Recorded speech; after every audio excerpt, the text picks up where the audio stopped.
నమస్తే, welcome to BCN news. నా పేరు మానస. ముందుగా ముఖ్యాంశాలు. రాష్ట్ర వ్యాప్తంగా తక్కువ ధరలకే బియ్యం విక్రయించే కార్యక్రమానికి శ్రీకారం. నరసాపురం రైతు బజార్లో బియ్యం విక్రయాల కౌంటర్ను ప్రారంభించిన ఎమ్మెల్యే బొమ్మిడి నాయకర్. ముఖ్యమంత్రి సహాయ నిధి పేదలకు వరమన్న నిమ్మల. పాలకులలో 61 మంది లబ్దిదారులకి 51.74 లక్షల విలువైన సీఎంఆర్ఎఫ్ చెక్లను పంపిణీ చేసిన మంత్రి. ప్రజా సమస్యల పరిష్కార వేదికలో అందిన అర్జీలను త్వరితగతిన పరిష్కరించండి. అధికారులకు కాకినాడ జిల్లా కలెక్టర్ హరేంద్ర ప్రసాద్ ఆదేశాలు. ఆలూరు వైసీపీ ఎమ్మెల్యే విరూపాక్షిని బేషరతుగా విడుదల చేయాలన్న మనోహర్ రెడ్డి. వారి ఇంటిపై దాడి చేసిన టీడీపీ నాయకులపై తక్షణం కేసు పెట్టాలని డిమాండ్. ప్రభుత్వం సామాన్య ప్రజలకు ఉపశమనం కలిగిస్తూ రైతు బజార్లో రాష్ట్ర వ్యాప్తంగా తక్కువ ధరలకే బియ్యం విక్రయించే కార్యక్రమానికి శ్రీకారం చుట్టిందని ప్రభుత్వ విప్ ఎమ్మెల్యే బొమ్మిడి నాయకర్ అన్నారు. పశ్చిమ గోదావరి జిల్లా నర్సాపురం పట్టణంలోని రైతు బజార్లో తగ్గింపు ధరలకు బియ్యం విక్రయాలను ఆయన ప్రారంభించారు. ఈ సందర్భంగా ఎమ్మెల్యే నాయకర్ మాట్లాడుతూ బీపీటీ స్టీమ్ సూపర్ ఫైన్ బియ్యం కిలో 62 రూపాయలు ఉండగా రైతు బజార్లో 52 రూపాయలకు, బీపీటీ రా బియ్యం బయట 58 రూపాయలు ఉండగా రైతు బజార్లో 50 రూపాయలకు అందించడం జరుగుతుందని, ఒక్కో లబ్దిదారునికి 10 కేజీల చొప్పున బియ్యం అందించడం జరుగుతుందని అన్నారు. 115 రైతు బజార్లోనూ 500 రైస్ మిల్లర్ల ప్రత్యేక పాయింట్లలో ఉదయం 8 గంటల నుంచి సాయంత్రం 6 గంటలకు అందిస్తారని, ఈ అవకాశాన్ని అందరూ సద్వినియోగం చేసుకోవాలని కోరారు.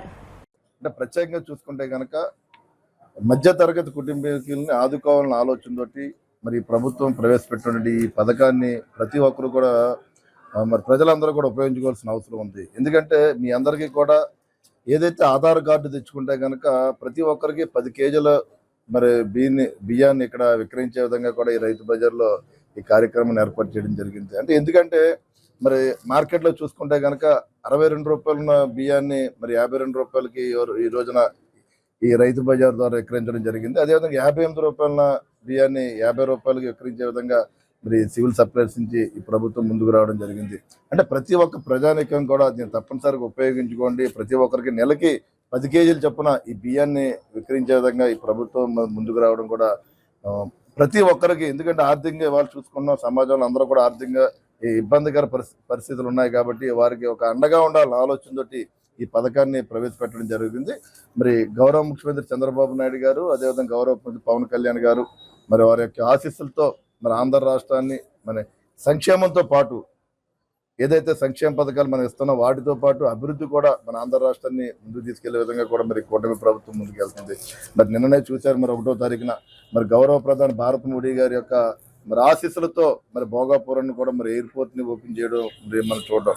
అంటే ఈ ఆంధ్ర రాష్ట్రం 2024లో ఎన్డీఏ కూటమి ద్వారా ఆంధ్ర రాష్ట్రానికి మరి గౌరవ ముఖ్యమంత్రి చంద్రబాబు నాయుడు గారి యొక్క నాయకత్వంలో మరి ఆంధ్ర రాష్ట్రాన్ని మరి అన్ని రకాలుగా కూడా అభివృద్ధి చెందే విధంగా కూడా ఈ రాష్ట్రాన్ని ముందుకు తీసుకెళ్తున్నారు. మరి తప్పనిసరిగా రాబోయే రోజుల్లో ప్రజలందరికీ కూడా మరి ఎన్డీఏ కూటమి అన్ని రకాలుగా కూడా అందుబాటులో ఉండి మరి అభివృద్ధి పదాలు ముందుకెళ్లే విధంగా కూడా ఉంటుందని చెప్పి సందర్భంగా తెలియజేసుకుంటూ మరి అదేవిధంగా నరసాపురం నియోజక సంబంధించిన రైస్ మిల్లర్స్ అందరికీ కూడా నేను మరొకసారి నేను అభినందన తెలియజేస్తున్నాను. వారి యొక్క సహకారంతో కూడా ఈరోజు రైస్ కూడా విక్రయం జరుగుతుంది కాబట్టి వారికి కూడా నేను మనస్ఫూర్తిగా అభినందన తెలియజేసుకుంటూ ఈ కార్యక్రమాన్ని సహకరించిన ప్రతి ఒక్కరికి కూడా మరి హృదయపూర్వక నమస్కారాలు తెలియజేసుకుంటూ సెలవు తీసుకుంటాను. మధ్యతరగతి పేద బడుగు వర్గాలు మరి ముఖ్యంగా మధ్యతరగతి వారికి వినియోగం రావాలి. చౌక డిపో ద్వారా వస్తున్న బియ్యం మంచి రకమైన బియ్యం ఇస్తున్నాం, అది సరిపడే పరిస్థితులు లేదు. కాబట్టి ఈరోజు మార్కెట్లో బియ్యం ధరలు హెచ్చుగా ఉండటంతో మధ్యతరగతి పేద వర్గాలకి భారం పడకూడదనే ఉద్దేశంతో ఈనాడు కూటమి ప్రభుత్వం మరి సివిల్ సప్లైస్ పరంగా ఒక నిర్ణయం తీసుకుని మరి ఫైన్ బియ్యాన్ని, మంచి బియ్యాన్ని, సన్న బియ్యాన్ని ఈరోజు 62 రూపాయలు ఉన్న బియ్యాన్ని, కిలో 62 రూపాయలు ఉన్న బియ్యాన్ని 52 రూపాయలకి అందించే రకంగా, అదే రకంగా 58 రూపాయలు ఉన్న బియ్యాన్ని 50 రూపాయలకి అందించే రకంగా, రెండో రకం బియ్యాన్ని 50 రూపాయలకి అందించే రకంగా కేజీకి 18 రూపాయలు తేడాతో 10 కేజీలు కొనుక్కుంటే 100 రూపాయలు కలిసి వచ్చే పరిస్థితి. అదే రకం రెండో రకం బియ్యం మరి 10 కేజీలు తీసుకుంటే 80 రూపాయలు కలిసి వచ్చే పరిస్థితి. కాబట్టి పేదవారికి మధ్యతరగతి కుటుంబాలకి మరి బియ్యం పెనుభారం కాకూడదు, బియ్యం ధరల వల్ల ఇబ్బంది పడకూడదు అనే ఉద్దేశంతో ఈనాడు ఈ ప్రభుత్వం, కుటుంబ ప్రభుత్వం ప్రజా హితం కోరి ఈనాడు ఈ కార్యక్రమాన్ని చేపట్టడం చాలా సంతోషదాయకం. దీన్ని నేను మనస్ఫూర్తిగా అభినందిస్తూ ఈనాడు ఈ కార్యక్రమానికి మరి శాసనసభ్యులు బొమ్మడి నాయకర్ గారు స్వహస్తాలతో ఈ మరి సివిల్ సప్లైస్ ద్వారా ఎవరైతే రైస్ మిల్లర్స్ అసోసియేషన్ వాళ్ళు ఈ సదుపాయం కల్పిస్తున్నారో వారికి నేను మనస్ఫూర్తిగా అభినందించుకుంటూ, కూటమి ప్రభుత్వం వచ్చాక 2 ఏళ్లలో పేదల వైద్యం కోసం సీఎం సహాయ నిధి నుంచి ఒక్క పాలకొల్లు నియోజకవర్గంలోనే 15.90 కోట్ల విలువైన చెక్లు అందించామని, అందువల్ల పనిచేసే ప్రభుత్వాన్ని అందరూ ఆశీర్వదించాలని మంత్రి నిమ్మల రామానాయుడు కోరారు. పశ్చిమ గోదావరి జిల్లా పాలకొల్లులోని మంత్రి కార్యాలయంలో 61 మందికి 55.74 లక్షల విలువైన సీఎం సహాయ నిధి చెక్లను పంపిణీ చేశారు. ఈ సందర్భంగా మంత్రి నిమ్మల మాట్లాడుతూ, స్థానిక సంస్థల ఎన్నికల్లో నాయకుల ప్రచారం కన్నా మీకు జరిగిన మేలును మీరే ప్రచారం చేసి మద్దతుగా నిలవాలని అన్నారు. గత వైసీపీ ప్రభుత్వంలో ఇప్పుడు జరిగిన మేలులో 1వ వంతు కూడా జరగలేదని గుర్తు చేశారు. నియోజకవర్గంలో 61 మంది ఆరోగ్యం కోసం ఆసుపత్రికి వెళ్లి చికిత్స చేయించుకున్నటువంటి వారందరికీ కూడా ఈరోజు 51,74,000 రూపాయలు సిఎంఆర్ఎఫ్ చెక్కులు ఈ రోజు అందించడం జరిగింది.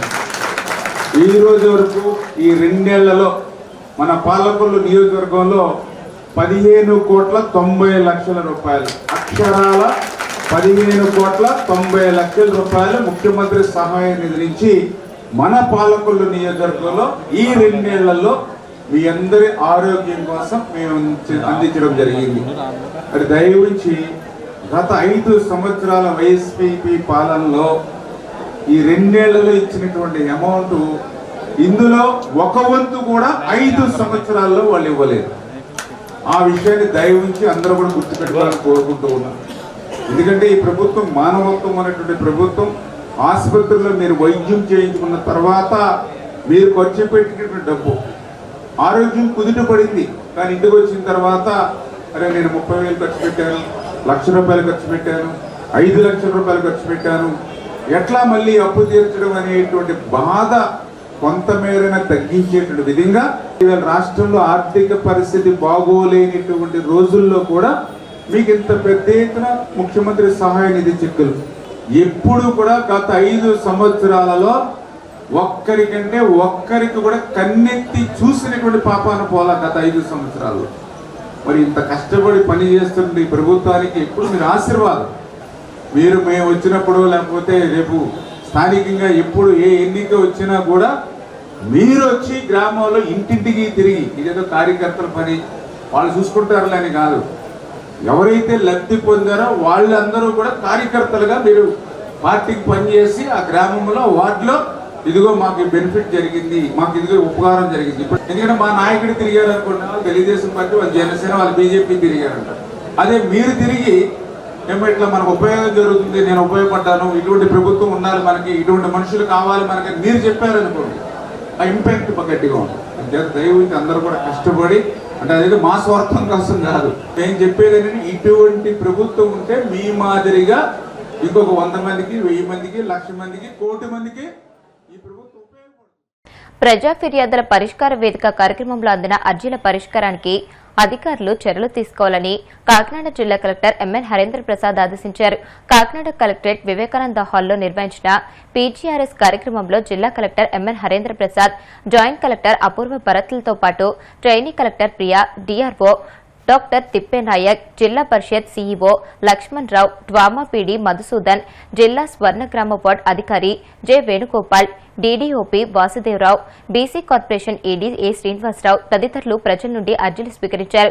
ఈ సందర్భంగా కలెక్టర్ మాట్లాడుతూ పీజీఆర్ఎస్ లో అందిన అర్జీల పరిష్కారానికి అన్ని శాఖలు సమన్వయంతో పనిచేయాలని ఆదేశించారు. ఆలూరు వైసీపీ ఎమ్మెల్యే విరూపాక్షి ఆయన కుమారుడు చంద్రశేఖర్ ను వెంటనే బేషరతుగా విడుదల చేయడంతో పాటు ఎమ్మెల్యే విరూపాక్షి వైసీపీ నేత గిరి ఇంటిపై దాడికి పాల్పడిన టీడీపీ నాయకుడు నాగరాజుతో సహా నిందితులందరినీ తక్షణమే అరెస్ట్ చేయాలని వైసీపీ లీగల్ సెల్ అధ్యక్షుడు మనోహర్ రెడ్డి ప్రభుత్వాన్ని డిమాండ్ చేశారు. రాష్ట్రంలో టీడీపీ నాయకులకు ఒక చట్టం, వైసీపీ నాయకులకు మరో చట్టం అమలు చేస్తున్నారని, చంద్రబాబు నీరులో పోలీసులను కక్ష సాధింపులకు ఉపయోగిస్తూ ప్రభుత్వ అక్రమాలకు రక్షకులుగా మార్చేశారని మండిపడ్డారు. ప్రజలచే ఎన్నుకోబడిన ఒక ఎమ్మెల్యేకే రక్షణ లేకపోతే ఇక సామాన్యుడికి రక్షణ ఎక్కడుంటుందని ప్రశ్నించారు. ప్రభుత్వంలో తప్పుడు పనులు చేసే వాళ్ళని రక్షకులుగా నియమించుకున్నటువంటి పరిస్థితి వచ్చింది. ఇవి రాజకీయ ఆదేశాలతోనే పోలీసులు వ్యవహరిస్తున్నారని స్పష్టంగా అర్థమవుతోంది. వాళ్ళు రాజ్యాంగం చట్ట ప్రకారం ఏమాత్రం పోలీసులు విధులు నిర్వహించడంలే. వీటన్నిటికీ పరాకాష్ఠగా నిన్న రాత్రి జరిగిన సంఘటన, బలహీన వర్గాలకు చెందిన వ్యక్తి ఆలూరులో వైఎస్ఆర్ కాంగ్రెస్ పార్టీ తరఫున ఎన్నికైన ఎమ్మెల్యే విరూపాక్షిని, ఆయన కుమారుడు చంద్రశేఖర్ని అర్ధరాత్రి అరెస్టు చేసిన తీరు ఈ అటవిక రాజ్యాంగానికి, జంగిల్-రాజు పాలనకు నిదర్శనంగా మనం చెప్పుకోవచ్చు. ఎందుకంటే అరెస్టు సందర్భంలో ఆయన ఇంటి తలుపులు బద్దలు కొట్టి 100 మంది పోలీసులు పోయి ఆ కర్నూలు జిల్లాలో పనిచేసే డిఎస్పీలు, సిఐలు, ఎస్ఐలు అందరూ కలిసి అతన్ని అరెస్టు చేయడానికి అర్ధరాత్రి తలుపులు పగలగొట్టి మరీ పోయారు. ఆయన ప్రజల చేతన ఎన్నుకోబడిన ఎమ్మెల్యే, ఆయన ఏం టెర్రరిస్టు కాదు, లేకపోతే ఏ హత్యా కేసులోనో లేకపోతే ఇంకొక కేసులోనో అతను లేడు. మరి ఎందుకు ఇంత దుర్మార్గంగా మీరు ఇళ్లపైన దాడులు చేసి అరెస్టు చేయాల్సిన పరిస్థితి వచ్చింది? ఆయన ఏమైనా ఉగ్రవాదా, కరుడుగట్టిన నేరస్తుడా, లేకపోతే ఒక ప్రజాప్రతినిధి నివాసం పైనే అర్ధరాత్రి పోలీసులు దాడి చేయడం ప్రజాస్వామ్యంపై దాడి చేయడం కాదా అని మేము ప్రశ్నిస్తా ఉన్నాం. అలాగే కుటుంబ సభ్యులను కూడా భయభ్రాంతులను గురి చేసి ఎలాంటి చట్టబద్ధమైన ప్రక్రియను పాటించకుండా మామూలుగా ఎందుకు అరెస్టు చేస్తున్నారో కారణాలు చూపించాలా, అరెస్టు మెమో ఇవ్వాలి, అతనికి నోటీస్ ఇవ్వాలా, తద్వారా కారణాలు చెప్పాలా. ఏమీ లేకుండా అర్ధరాత్రి పూట పోయి అరెస్ట్ చేసి ఇది చేశారు. ఇప్పటి వరకు ఎఫ్ఐఆర్ రిజిస్టర్ చేయలేదని మా వాళ్ళు చెప్తున్నారు. పోలీస్ స్టేషన్లోనే పెట్టుకున్నారు ఇప్పుడు కూడా. ఇది అసలు ఈ ఇన్సిడెంట్ ఎందుకు జరిగింది అనేది ఒకసారి ఆలోచిస్తే, ఆలూరు నియోజకవర్గంలోని చిప్పగిరి మండలానికి సంబంధించి సంగాల గ్రామంలో వైఎస్ఆర్సీపీ నాయకుడు గిరి ఇంటిపై అక్కడ తెలుగుదేశం నాయకులు దాడి చేస్తే, వాళ్ళు దాడి చేస్తున్నారని చెప్పి స్వయంగా వీడియోలో చూపిస్తూ అన్నా నన్ను రక్షించండి అని విరూపాక్షి ఎమ్మెల్యే గారికి ఫోన్ చేస్తే విరూపాక్షి గారు హుటాహుటిన గ్రామానికి బాధితులను సందర్శించడానికి పోతే అప్పటికే ఇతను వస్తున్నాడని తెలుసుకున్న టీడీపీ గూండాలు విరూపాక్షి గారిపై వాళ్ళ తమ్ముడు శ్రీరాములపైన కూడా దాడి చేయడానికి ప్రయత్నం చేశారు. దాంట్లో శ్రీరాములకు చెయ్యి విరిగింది. మరి బాధితులను పరామర్శించడానికి ప్రాణభయంతో సహాయం కోరిన తమ కార్యకర్తను అండగా నిలవడం ఒక ఎమ్మెల్యేగా ఆయన బాధ్యత కాదా? ఆయన బాధ్యత ఆయన నిర్వర్తించకూడదా?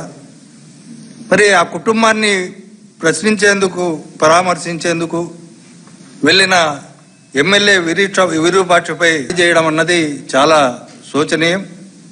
అలాగే ఎమ్మెల్యేపై రాళ్ల దాడి చేసిన వాళ్ళని అరెస్టు చేయాలి పోలీసు వాళ్ళు.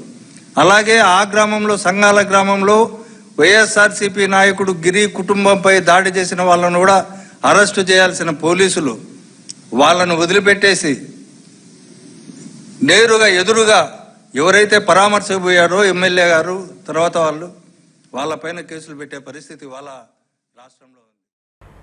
ఇప్పుడు కాసేపు ప్రకటనలు.